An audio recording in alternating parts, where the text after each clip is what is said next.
Hey, mighty men of God, Joe Martin here with Real Men Connect, where we help good men become great men God's way by providing them with real answers to real problems in the real world. Yes, we're on the Real Men Ride Along, but as you can see, I'm in my basement, in my kitchen, which means that I'm just finishing up my quiet time. You know, whenever I do a quiet time, I want to share some thoughts with you guys and want to record a quick video for you. And this one actually did not come from my quiet time. It actually came from a conversation I had yesterday. But I've been studying trusting God. And a friend of mine, we were on the phone yesterday talking. I was counseling him, doing some coaching. And he was struggling. Well, he still is struggling in his marriage. And he's looking at how to properly respond to his wife.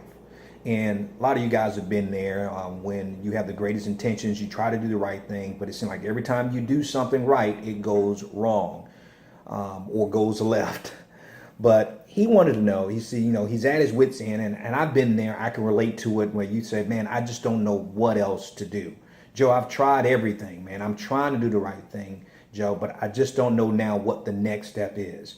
And you know that when you've tried, you've exhausted all the different things that you want to do or try, because as we as men, we are problem solvers, we are solution oriented. So if you don't give up steps, we get paralyzed. So he was asking me this. He said, Joe, I don't know what to do. I'm just clueless. And I responded to him a way that kind of surprised him. I said, yes, you do know what to do. He said, Joe, no, I don't. I said, yes, you do. I said, we all know what to do. It's just a choice on whether or not we're going to do it. So, of course, he's a little bit confused by my answer.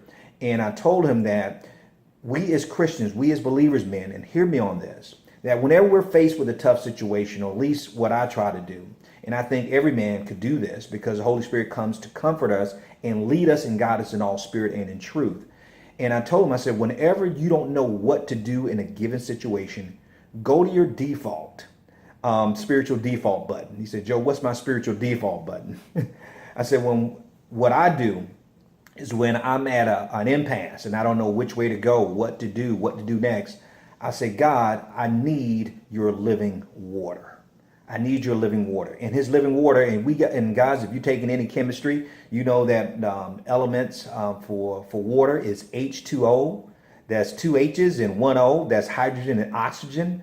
Well, I told him, I said, well, God has living water and it is H2O. But the two H's are different and the O is different. So I told my friend, I said, whenever you don't know what to do, you ask the first H and say, God, what can I do in this situation to humble myself? How do I humble myself in this situation? When it comes to your wife, when it comes to your children, when it comes to an employer or an employee, when it comes to a friend who you're trying to counseling in this situation with my friend, God, how do I humble myself? I'm petitioning the Holy Spirit. And then I ask the second H, which is, God, now what can I do to honor you? God, how do I humble myself? Then what can I do next to honor you? Now, I was telling my friend, when you ask those two questions, trust me, the Holy Spirit is not going to come back with a response of this. Oh, I have nothing for you, Joe. I don't know what to suggest to you to humble yourself before me, Joe. I don't know what to suggest to you that could give me honor. God is not giving us the Holy Spirit to leave us hanging high and dry. And so we ask for him to show us what we can do to humble ourselves in that situation. What can we do now to honor him in this situation? And here's the O, and this is so critical, and this is the key. And this is what we've been asking for. Now, God, now that you revealed to me how to humble myself and honor you in the next step, God, help me to obey. God, help me to obey. So God's part is giving you the answer in the humility and the honoring part. Then God gives us a responsibility, and that responsibility is obedience. We must now obey what the Holy Spirit has revealed to us in spirit and in truth and follow through. And guys, that's the hard part. That's the hard part. See, we're looking down the road on all the different steps from A to Z. And really what we should be focused on is, God, help me with step A. Step one. God, how do I humble myself? What do I do to honor you? Now, God, help me walk in obedience to that. Then after you take that step of obedience with step A, then guess what? God will reveal to you step B. Then step C, and all the way up to Z until he gets you to where he wants you to be, which is ultimately going to bring him glory and restore relationships in your life.